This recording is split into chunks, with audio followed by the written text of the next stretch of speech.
complicated.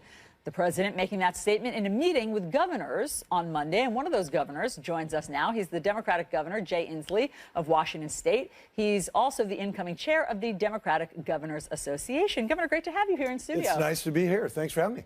Great to have you. It's no Bellingham, Washington, but it is. No, but nice it'll do. We're still helping the country lead the way, and we are leading the way in our state in healthcare and everything else. So. Okay, let's talk about that. Let's talk about healthcare. What did you think when you met with President Trump? Yep. When you heard him say that, wow, replacing the Affordable Care Act Yep. will be more complicated than anybody knew? I think that when you get into an airplane and you look at the cockpit and you see the pilot saying, boy, look at all these gauges, this is really complicated, you know you have a problem. And we have a big problem here because the president basically has tried to tell us that whatever is coming, and we don't know what's coming because they don't know what's coming. It's confusion wrapped around chaos right now. He said that he won't take away people's coverage, but during this weekend what we found out is a very good analysis by neutral economists find out this is going to take away coverage from people. It will take away 60,000 people's health insurance in my state. We've had 20,000 cancer survivors get cancer treatment because of the Affordable Care Act, and this is going to take away people's coverage. Did you tell the president that?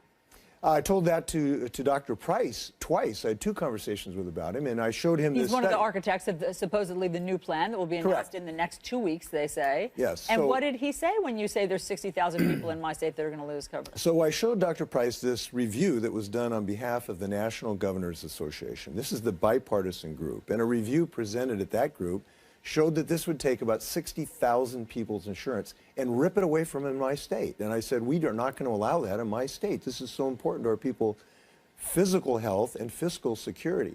And I said, can you give us assurance that this is not going to happen? He could not give us that assurance. And I think at this late date, when they voted 40 times to take away Obamacare and as yet have voted once to have any replacement, is very, very disturbing. So this is an important moment. We need to stand up and say we're not going to yield on this. We're not going to give up. And Republicans and Democrats have to both give Americans assurance that they're not going to let this travesty hurt our health care. Look, as you know, Democrats in Congress don't have a big hand to play. So if in 2 weeks Congressman Price comes up with a replacement plan, and if it does affect your constituents, then what? Well, actually, Democrats can have a role to play because what is happening right now, Republicans are having a head-on collision with reality. For years and years and years, they thought they could preserve the very popular parts of this law that will protect us against discrimination based on pre-existing conditions, to allow our kids to remain our insurance. And they thought they could do this and still save money.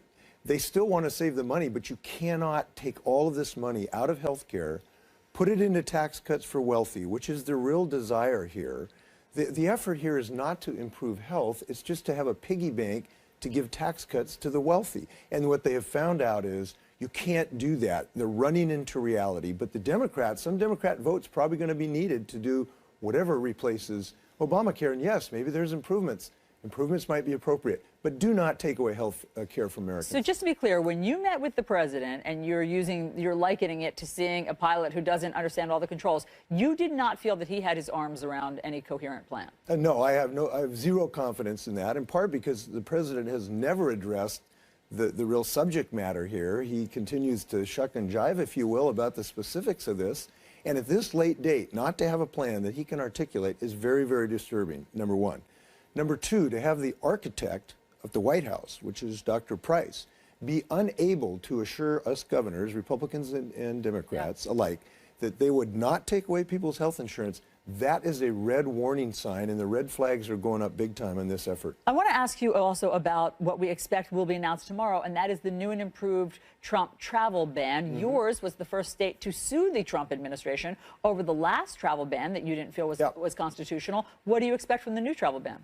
Well, we don't know yet. This is an extremely unpredictable president, so we don't know what to predict. But we are going to stand up for our businesses so that they can do business and sell our high-tech products around the globe. And we're going to stand up and fight in any effort to intrude on our businesses. We're going to fight any effort to stop researchers from traveling to do great research. We have researchers trying to cure AIDS that have been prevented from moving about into our country. We're going to stand up for our families. So there were researchers who were trying to cure AIDS who were stopped at the airport and sent back. Correct. So we had a researcher doing HIV research at the University of Washington They were stopped from coming back to do that research. We had a World Health Organization keynote speaker at the University of Washington coming to give the keynote speech who was sent back. And because of our lawsuit, I'm glad Washington is standing up, and it's led the country in many ways, and we are leading the country again on this. We were able to get this researcher in to do great work. It's day 40 of the Trump presidency, so of course the chattering class in Washington, D.C. is already talking about 2020 and who will be running. Are you considering a run in 2020? I'm committed to being governor. I've said this, the only better job than the one I have, I love this job of the great state of Washington, would to take Russell Wilson's job as quarterback of the Seattle Seahawks. So I'm sticking with this. Thanks for asking, though. Governor Inslee, thanks so much. Thanks very much. Here. Great to talk to you. You bet. We have a programming note for you. CNN will host a town hall tomorrow with Republican Senators John McCain and Lindsey Graham. Our Dana Bash will moderate this conversation. It will be, of course, on the key issues facing the country and their thoughts on how to get through them. So join us tomorrow night, 9 p.m. Eastern. Chris. All right, Ohio taking matters into its own hands. Is there voter fraud? They answer that question. Then they answer the more important question: how much and what can be done about it? President Trump has repeatedly said, but never offered proof, that millions voted illegally in the 2016 election. So the state of Ohio and other states decided to look into what's there in their own voter rolls, how prevalent the issue is. What did they find? Joining us now is Ohio's Republican Secretary of State, John Husted. So, Secretary of State, thank you for joining us. Appreciate you taking this on. What is your headline out of the, what do you got, 11.5 million people in the state, almost 8 million registered voters? What'd you find?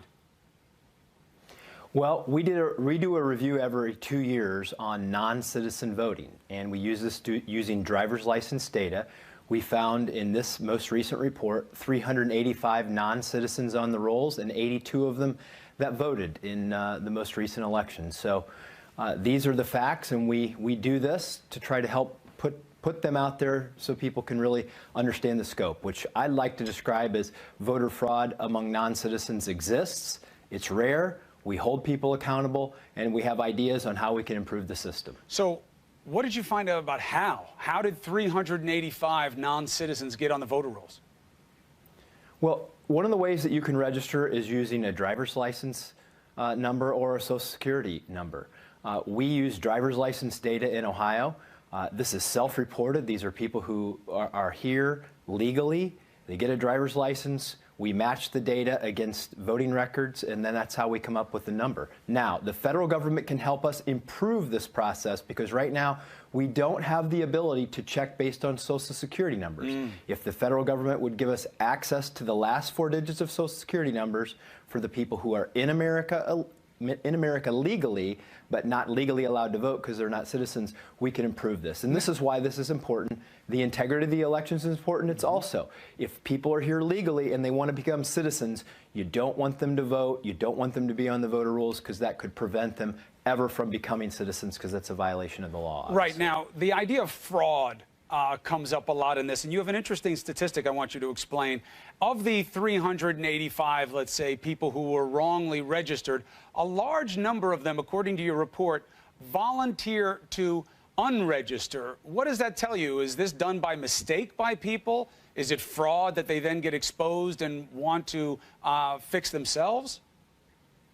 It's a lot of reasons. Look, there are some people who clearly want to do this to impact an election, and they know they're doing it illegally.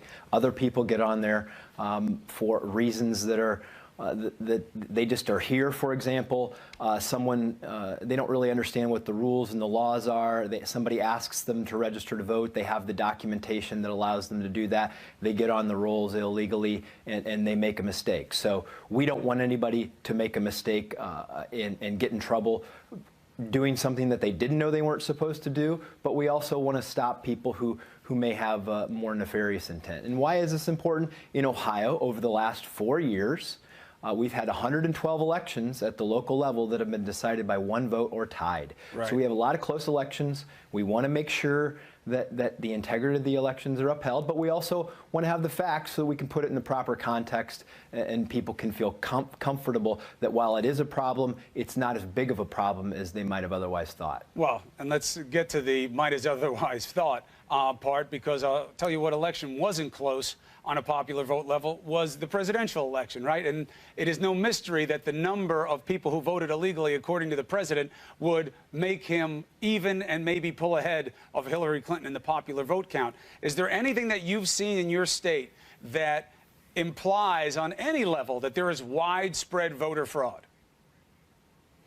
Well, as I say, voter fraud exists. It's rare. We have no evidence that it's widespread or systemic. What we like to do with these facts is to help put the election fraud in context. And also, I'm going to urge, as I did the Obama administration, I will urge the Trump administration to give us access to the database that will allow us to do this cross-match based on Social Security numbers. That way we can prevent somebody from accidentally or intentionally getting registered and voting and putting themselves in a difficult situation in our election system. So I like to use these things as constructive opportunities to try to improve our election system and to help reassure people that Ohio is a place where it's easy to vote but hard to cheat. 82 is 82 too many, and it's also interesting for people. They should look at your report and see, even with those 82, how few number of prosecutions you get and convictions you get. I think it was 5 overall. But this is important work to be doing, Secretary of State. Thank you very much for bringing it to us here. Appreciate it. Thank you. Thank you. Allison. Okay, Chris, so what do we really know about the Trump campaign's ties to Russia? Well, the co-author of an extensive new report is here next to break down the facts that he's uncovered.